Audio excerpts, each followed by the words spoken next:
Hola amigos, nuevamente estamos aquí en un podcast trayendo a personalidades del mundo comunal y de también nacional. Hoy día nos acompaña un buen amigo, eh, Héctor Sandoval Gallego. Él es presidente de Conatacoch, vicepresidente de Conapime.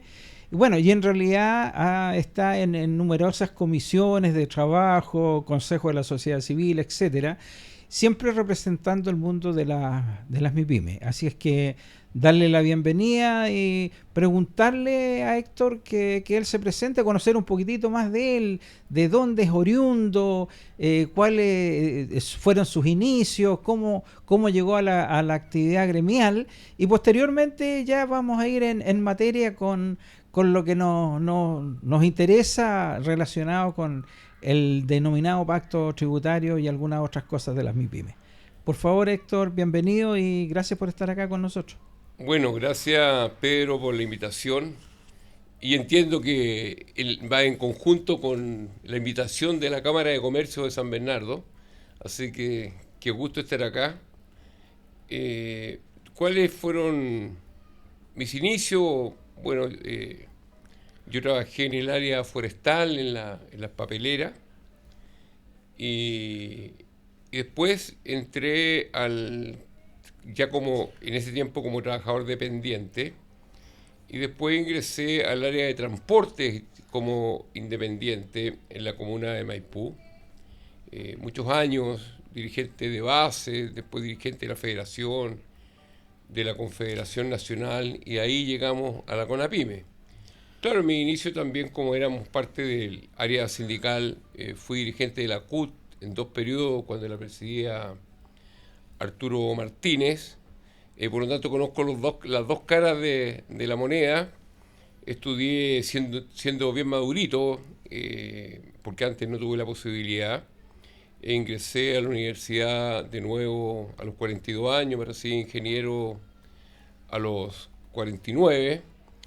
Y en realidad he tenido la suerte de recorrer Chile de punta a cabo a lo menos una o dos veces cada año, y gran parte de los países de Latinoamérica y de Europa, hablando cuando era dirigente sindical de seguridad social y después cuando fui dirigente gremial de las pymes, preocupado del transporte y preocupado de los temas de las pymes en general, en cada una de las oportunidades que tuve de visitar otros países. Héctor, nosotros sabemos y estamos muy contentos que seas vecino nuestro porque tú estás avecindado acá en San Bernardo, pero tú, oriundo, de dónde eres? Bueno, mi infancia fue en la octava región. Eh, Estudié en la Universidad de Concepción, pero alcancé a cursar un año y medio y ahí me quedé sin poder estudiar porque a mí me sorprendió el pronunciamiento militar, no voy a decir el golpe porque puede ser mal interpretado, al interior de la universidad. Y obviamente hasta ahí llegaron mis estudios. No fui relegado político, ni detenido político, era muy cabro. Y falleció mi padre justo en ese año, pero no tiene nada que ver con la política. Por lo tanto, alguien tenía que trabajar en la casa porque tenía 4 hermanos más y mi madre. Así que empecé a trabajar ahí cerca de Concepción, una papelera que está en Nacimiento. Así que soy de la octava región. Ah, perfecto, perfecto. ¿Y en San Bernardo tú estás desde cuándo? Yo llegué a San Bernardo a fines del año 2019, en pleno estallido social. Y ahí vivo hace varios años en la comuna. Mi señora es de la zona, de, la, de Calera de Tango. Yo trabajo en Santiago, ella trabaja en Calera de Tango, así que el término medio es San Bernardo y Ah, estamos perfecto. viviendo con mucho gusto en esta comuna hace ya varios años. Bueno, nosotros contentos de tenerte como vecino. Oye, Héctor, mira, eh, los dos somos dirigentes de bastante tiempo del sector MIPYME.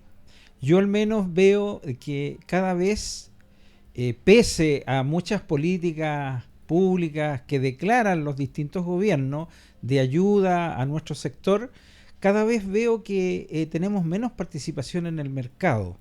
Por lo tanto, la visión que yo tengo no es muy optimista en ese sentido, pese a que los discursos, y sobre todo el próximo año que vienen elecciones, lo más probable es que nuevamente nos digan de que somos los puntales, sobre todo en el tema del empleo para nuestros compatriotas. Entonces, ¿cómo ves tú eso? O sea, ¿ves que cada vez estamos peor? ¿Estamos igual? ¿Cómo lo ves? ¿Y a qué atribuirías tú la situación por la que pasan las pymes? El tema de la participación en el mercado es un tema complejo. No hace mucho, un par de décadas, las pymes en el mercado interno tenían una participación del 27%. Y ha ido, así como se ha ido concentrando en la economía, han perdido participación las pymes y estábamos hasta antes de la pandemia en un 13%. Hoy día debemos estar en un 12,5, un 12,75. Entonces todos nos quejamos de la concentración económica, pero las medidas que se toman cada día en realidad no se direccionan hacia la desconcentración. Y 2 o 3 ejemplos por hablar del último año. Cuando yo tengo la obligación de asumir la gratificación garantizada o obligatoria, cuando me reducen la jornada a 40 horas, cuando aumentan en forma importante el sueldo mínimo, cuando estamos discutiendo una reforma tributaria que fue rechazada, la idea de legislar en el Parlamento, y que llevaba el impuesto que hoy día pagan las pymes de un 10% a un 20% y a un 25%, y cuando hoy día se aumenta la cotización previsional en un 6%, que la discusión está dada hoy día hacia dónde van los dineros, no el costo que va a tener que asumir cada empleador. La gran empresa, cada una de estas medidas ya la tiene internalizada, está dentro de sus costos, pero no es la situación de las pymes. Porque las pymes, para cumplir con cada una de estas nuevas obligaciones, tienen que hacer un esfuerzo. Y disminuye su rentabilidad y desafortunadamente a muchas lleva a la quiebra, y que algunas ni siquiera quiebran, sino simplemente bajan la cortina. Eso aumenta la desaparición de las pymes. Entonces, cuando decimos que queremos emparejar la cancha, no veo cómo se empareja la cancha. Y nadie está dispuesto a tomar medidas que tengan que ver con la desconcentración. Y ahí se está discutiendo el pago de 30 días, el tema de las compras públicas, que son pequeños avances y que a veces, desafortunadamente, estos proyectos son casi letra muerta, que quedan muy bonitos en el papel, pero que no se ven en la práctica. Entonces, el tema de las pymes es un tema muy recurrente en periodos eleccionarios, pero pasó la elección y sufrimos de amnesia y nos olvidamos de las pymes, y yo creo que es un tema que hay que tomar efectivamente en consideración. Yo no sé si somos magos cuando tenemos que costear los sueldos del 70 o el 60% de los trabajadores en Chile, y lo financiamos con el 12 y tanto por ciento de las ventas.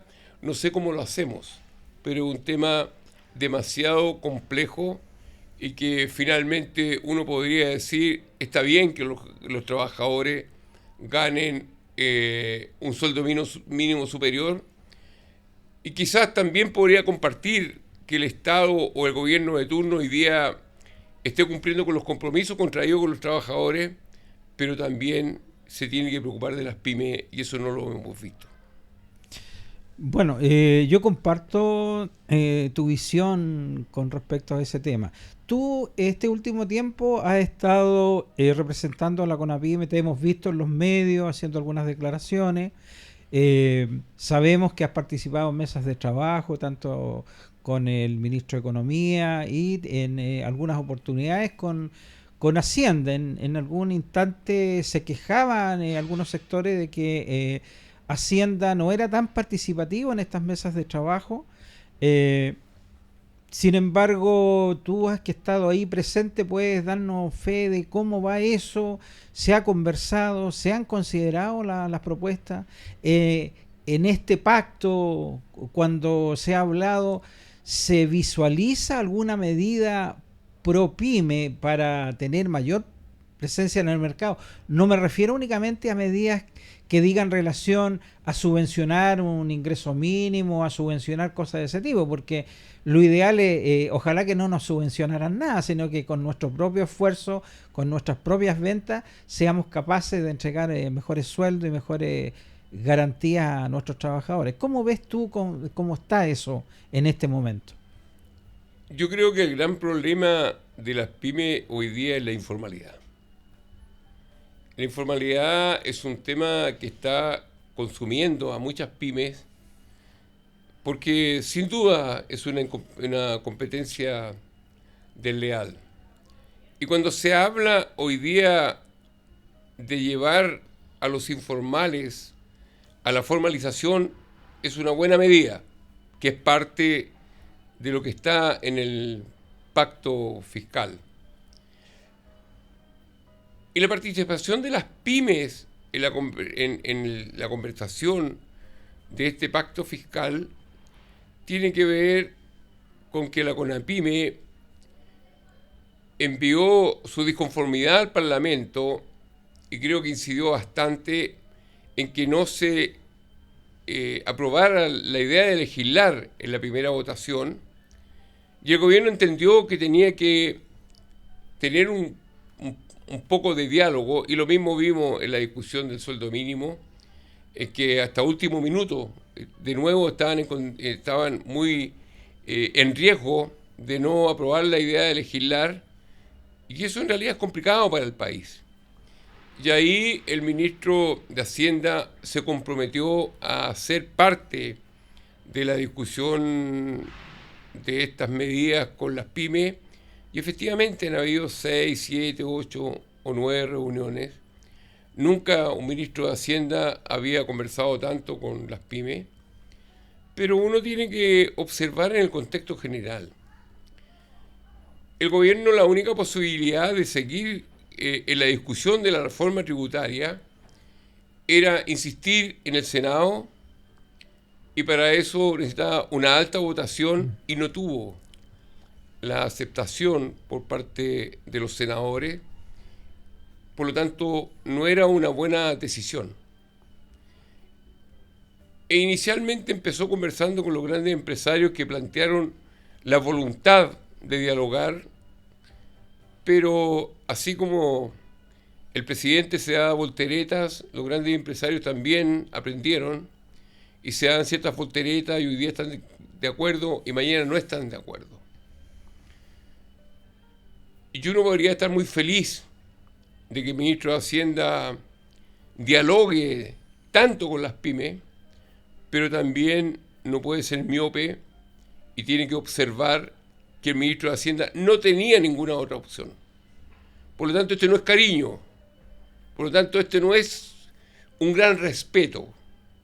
Era la opción que tenía el gobierno y que finalmente tuvo que tomar la decisión de enviar esto el próximo año, lo que tiene que ver con los tributos, y ahora solamente se va a conversar en los próximos días lo que tiene que ver con la evasión, que es un tema que nos preocupa mucho, y que tiene que ver con la elusión, y que las pymes no son las que provocan la elusión, son otros los que tienen expertos contables para poder eludir y también plantean algo que es estrictamente necesario, esencialmente cuando hemos visto los acontecimientos de la fundación en los últimos días, que es la transparencia en el gasto. Y en eso nosotros estamos de acuerdo, creo que son los primeros pasos y nos queda todo un semestre para conversar del tema tributario y que efectivamente eso nos escuche.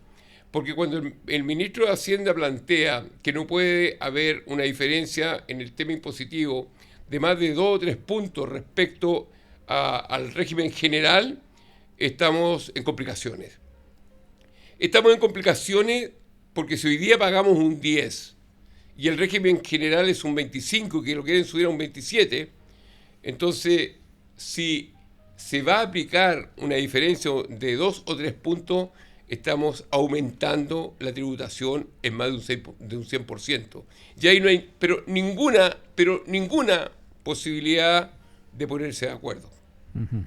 Mira, Héctor, entiendo claramente, o sea, seguramente el ministro debe observar a otros países, otros sistemas donde la diferencia general no va más allá de un 2%. Pero ¿observará el ministro la participación del mercado que es tan abismante acá en este país versus lo que puede ser en la OCDE? Porque yo creo que si uno va a comparar algo, tiene que comparar el todo en el contexto general.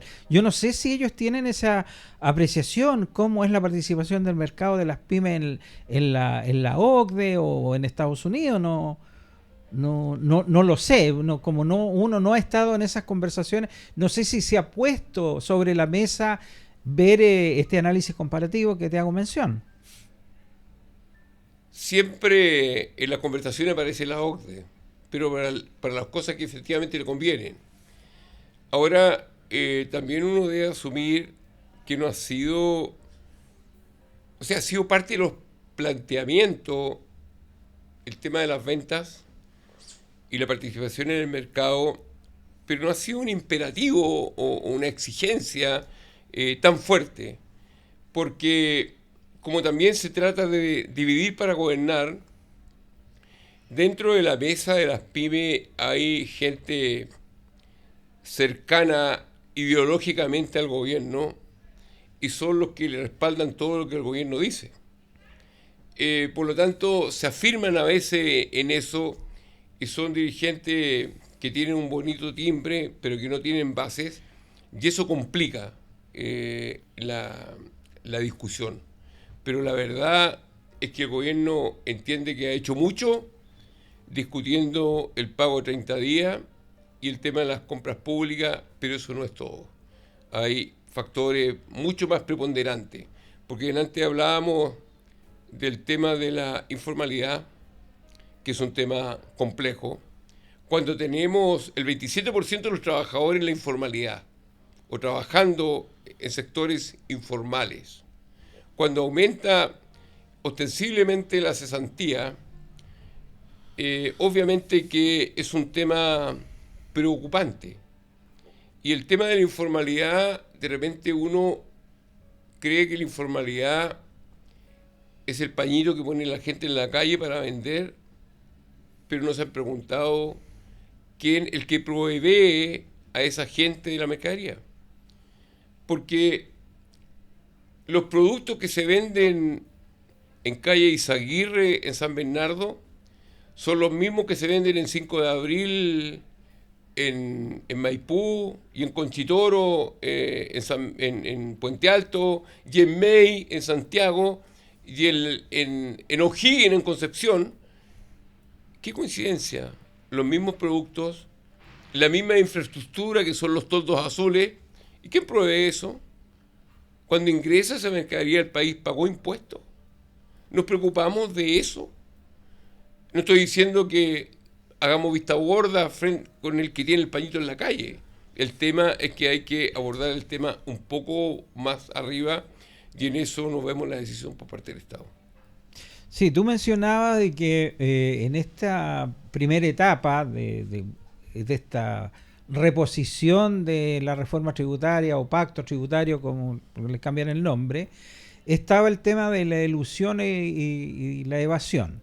Obviamente el tema de la ilusión uno tiene que afinar la puntería a, a sectores más grandes, Sí.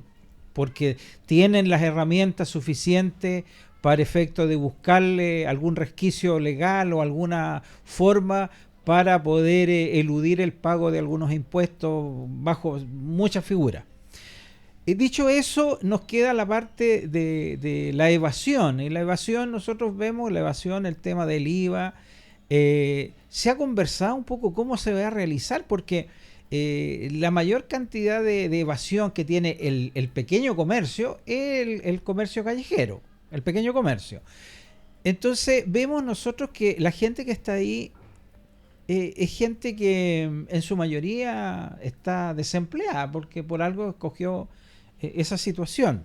Y creemos nosotros de que de alguna manera eso también se ha visto fomentado, no sé en qué medida, porque no tenemos nosotros los mecanismos de medición, por el tema de los inmigrantes, en el sentido de que nos tocó a nosotros como Cámara de Comercio ir a un conversatorio respecto a la nueva modificación que hicieron a la ley de migración, donde se anunció y se le solicitó a todas aquellas personas que habían ingresado de manera ilegal que se autodenunciaran en un plazo y posteriormente que lo hicieran por vía internet para efecto que no tuvieran la aprehensión de que si llegaban a un lugar podían tener alguna medida, digamos, punitiva con ello.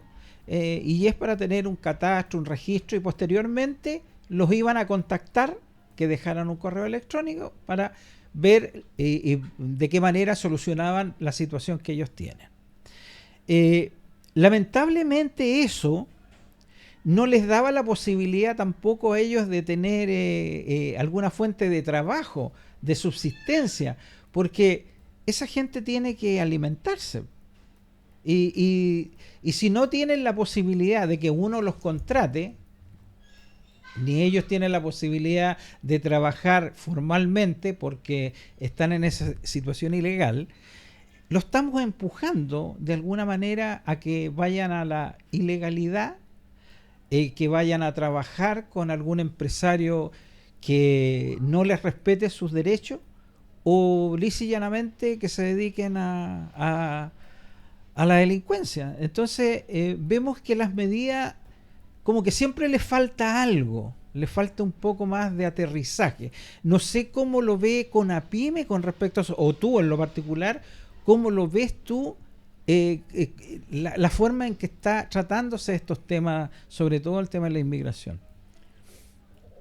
En la, en la conversación con Hacienda, lo que ellos plantean respecto a la informalidad en general, no de la inmigración, Uh-huh. es buscar la fórmula cómo ellos se formalicen.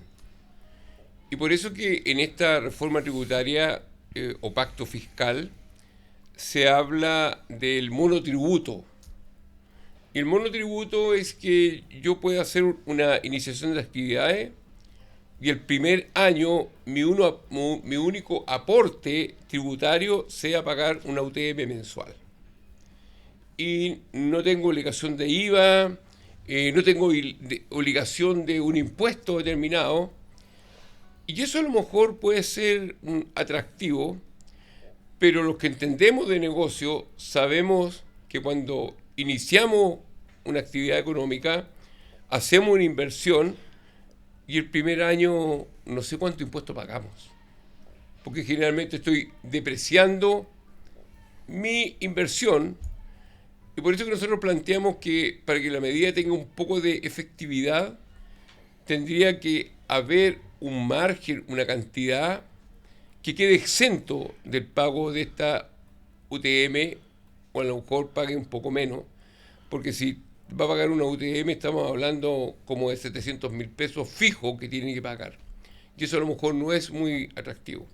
Y ahí también se plantea el tema de que parte de eso vaya a seguridad social, que creo que es importante, pero no se ha ido al detalle respecto a la inmigración, porque es un tema complejo, es un tema súper complejo y en realidad yo alabo tu generosidad de preocuparte de cómo subsiste esa gente, del problema económico que tiene, pero creo que esa es responsabilidad del Estado y no son las pymes las que tienen que pagar el precio de lo que ahí está ocurriendo y creemos que aquí tiene que haber una real fiscalización, porque eso también hay que unirlo con que el tema de la delincuencia. El comercio se entra el sol, se guarda la gente, se cierra el comercio y antes se podía funcionar un poco más tarde y eso obviamente es una limitación si es que solo es una limitación, porque te podrían mañana también asaltar y eso es bastante más complejo.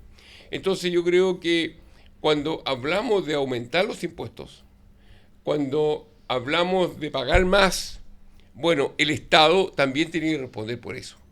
O sea, si yo pago más, efectivamente quiero salud, efectivamente quiero educación y necesito seguridad. Pero necesitamos cosas concretas. No podemos estar en el aire o prometiendo que vamos a hacer ciertas cosas y finalmente no es así. De seguridad hablamos todos los días, pero finalmente estamos normalizando los hechos delictuales. O sea, antes nos horrorizábamos si había un asalto. Hoy día en las noticias miramos cuántos portonazos hubieron hoy día o cuántas encerronas. O parece parte de la historia. No, a mí me han asaltado 2 veces, a mí me han asaltado 3 veces. Yo creo que el Estado debe cumplir con esa responsabilidad y no digamos que voy a pagar contento los impuestos que me suban si cumple con su responsabilidad, pero creo que no me causaría tanto dolor. No, sin lugar a dudas. O sea, obviamente las mayores preocupaciones que tienen nuestros colegas acá en la Cámara de Comercio, los asociados y el comercio en general, es el tema de la seguridad.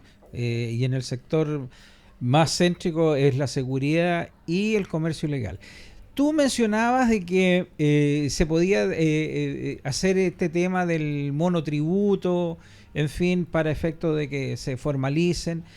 La duda que a nosotros nos asalta es la siguiente, que nosotros sabemos que la única manera de transformar a los ilegales en legales es darles permiso.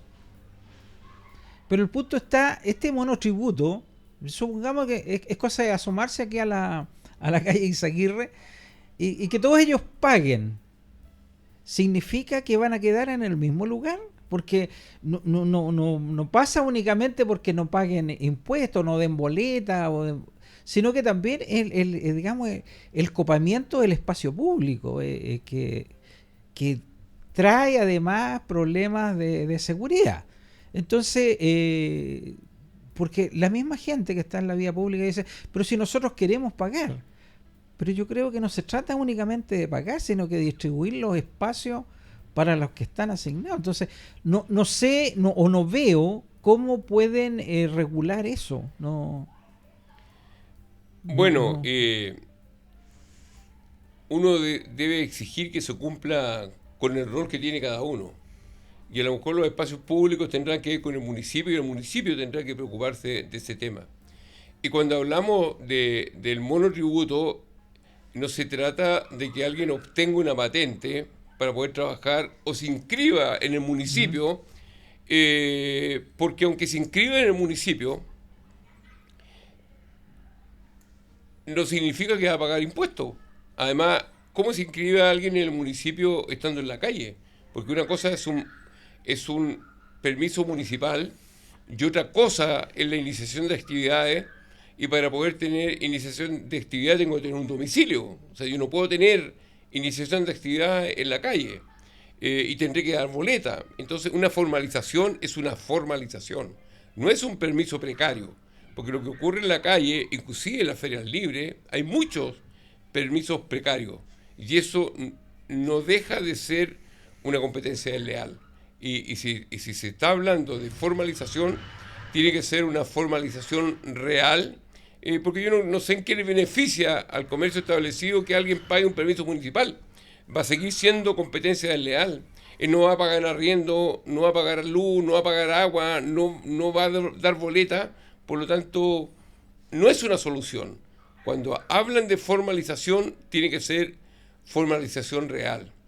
Pero normalizar lo que ocurre en las calles. Yo viví el año antepasado cerrada la calle Izaguirre con una feria navideña que empezó como a fines de septiembre. Eso no es formalizar. Eso es un permiso precario que cubre o permite que la gente tenga un ingreso momentáneamente, pero eso es responsabilidad del Estado y los comerciantes, el comercio establecido, los pymes no tienen por qué asumir los costos de lo que eso significa. Oye, Héctor, nosotros nos alegramos mucho que haya un dirigente de tu talla en los niveles en que tú te manejas, a nivel de ministerio, ser un representante nacional de las MIPYME, que tenga el pensamiento que nos dice, porque nos interpreta plenamente a nosotros, sobre todo el pequeño comercio, porque vemos que cada vez nuestras voces no son escuchadas, porque la verdad es que cada vez vemos que es más difícil ser microempresario. Eh, Estamos llegando al final de esta pequeña conversación que hemos tenido. Yo creo que a futuro nos gustaría mucho conversar nuevamente contigo una vez que se vayan dando los pasos siguientes a estas reformas, a estos cambios que se quieren hacer y cómo nos van afectando. Y darte la palabra si tú quieres enviarnos algún mensaje, no solamente al comercio de San Bernardo, sino que a las MIPYME de acá, de la provincia del Maipo. Así que te escuchamos. Bueno, yo solo, gracias por la invitación. Hay un proverbio muy antiguo que dicen que nadie es profeta en su tierra. Yo no sé cuántos años llevo viviendo en San Bernardo. Primera vez que me ofrecen los micrófonos para decir algo. Solo decir que estoy a vuestra disposición cada vez que pueda, al revés, cada vez que me inviten intentaré estar, pero con toda la voluntad del mundo. Tú fuiste dirigente conmigo en CONAPYME, Pedro, y creo que no sé si ahora o en un par de años más volveré a asumir la presidencia de las pymes de Chile. Y ahí te quiero a mi lado, porque contigo al lado mío logramos muchas cosas y en tiempos de crisis logramos que el Estado pusiera a disposición de los chilenos lo que fue el IFE universal, porque no te podían tener encerrado en tu casa sin tener cómo subsistir, y eso no sé si disminuyó o no disminuyó la delincuencia, que era un tema complejo, pero sí permitió que la gente viviera con un poco más de dignidad. Y en el caso de los microempresarios, no fue mucho lo que logramos, pero yo creo que el $1.000.000 que logramos le sirvió bastante, y cosas como esa haremos con este gobierno, con el próximo, o ante las autoridades pertinentes. Solo decir que gracias por esta posibilidad. Un saludo, un abrazo a todos mis vecinos de San Bernardo y a su disposición. Muchas gracias, Héctor. Bien, amigo, ha sido una conversación muy grata, muy amena, y les invitamos próximamente en nuestros podcasts para conversar con personalidades como Héctor y temas tan interesantes como los que hemos venido viendo. Así que muchas gracias y que estén muy bien.